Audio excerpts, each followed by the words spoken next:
Joshua gathered all the tribes of Israel to Shechem, and called for the elders of Israel, for their heads, for their judges, and for their officers, and they presented themselves before God. Joshua said to all the people, Yahweh, the God of Israel, says, Your fathers lived of old time beyond the river, even Terah, the father of Abraham, and the father of Nahor. They served other gods. I took your father Abraham from beyond the river, and led him throughout all the land of Canaan, and multiplied his offspring, and gave him Isaac. I gave to Isaac Jacob and Esau, and I gave to Esau Mount Seir, to possess it. Jacob and his children went down into Egypt. I sent Moses and Aaron, and I plagued Egypt according to that which I did among them. And afterward I brought you out. I brought your fathers out of Egypt, and you came to the sea. The Egyptians pursued your fathers with chariots and with horsemen to the Red Sea. When they cried out to Yahweh, he put darkness between you and the Egyptians, and brought the sea on them, and covered them. And your eyes saw what I did in Egypt. You lived in the wilderness many days. I brought you into the land of the Amorites, that lived beyond the Jordan. They fought with you, and I gave them into your hand. You possessed their land, and I destroyed them from before you. Then Balak the son of Zippor, king of Moab, arose and fought against Israel. He sent and called Balaam the son of Beor to curse you. But I would not listen to Balaam. Therefore he blessed you still. So I delivered you out of his hand.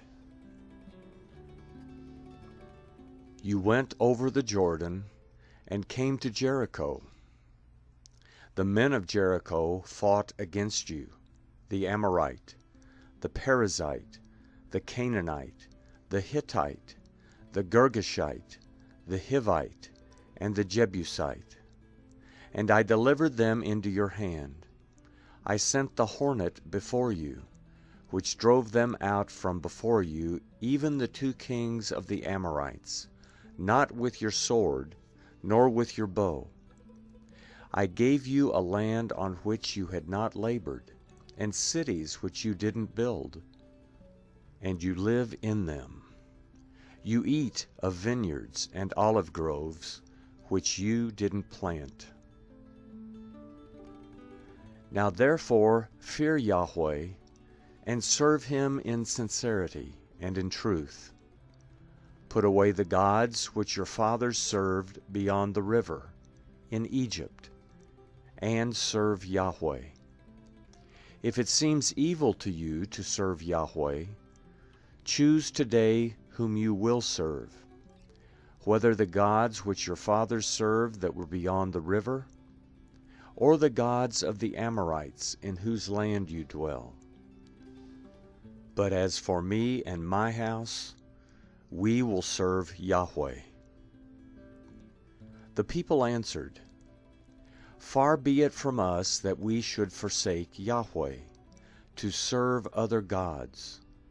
For it is Yahweh our God who brought us and our fathers up out of the land of Egypt, from the house of bondage, and who did those great signs in our sight, and preserved us in all the way in which we went, and among all the peoples, through the middle of whom we passed.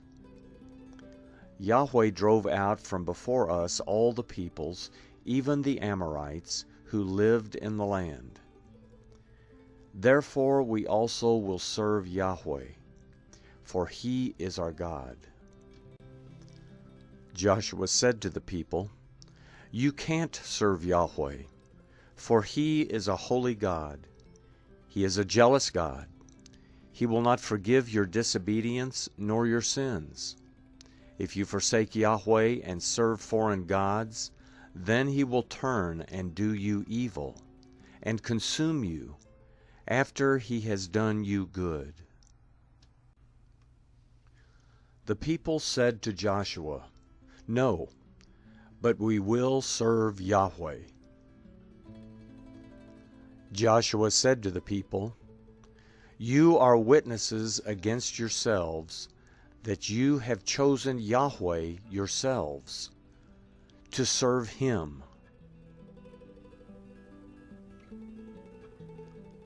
They said, "We are witnesses."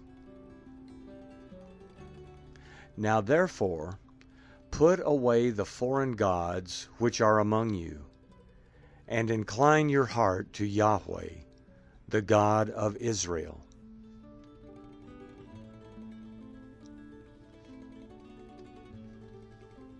The people said to Joshua, "We will serve Yahweh our God, and we will listen to his voice." So Joshua made a covenant with the people that day, and made for them a statute and an ordinance in Shechem. Joshua wrote these words in the book of the law of God.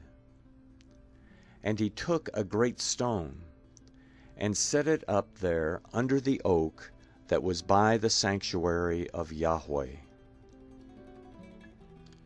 Joshua said to all the people, "Behold, this stone shall be a witness against us, for it has heard all Yahweh's words which he spoke to us.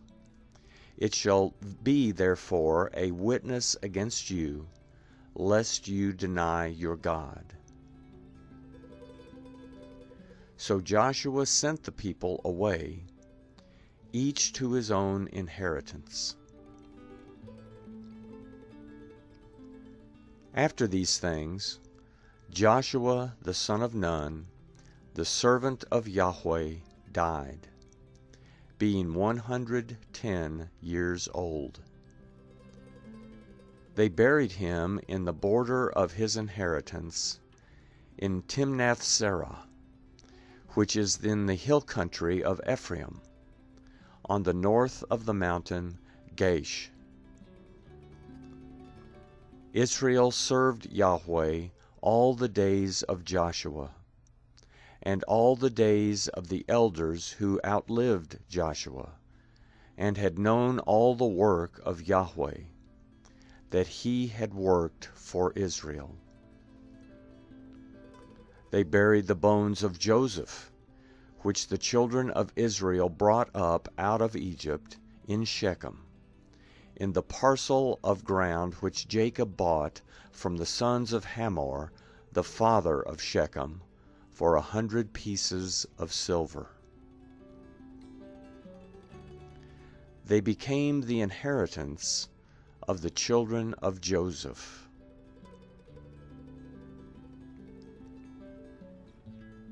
Eleazar, the son of Aaron, died. They buried him in the hill of Phinehas his son, which was given him in the hill country of Ephraim.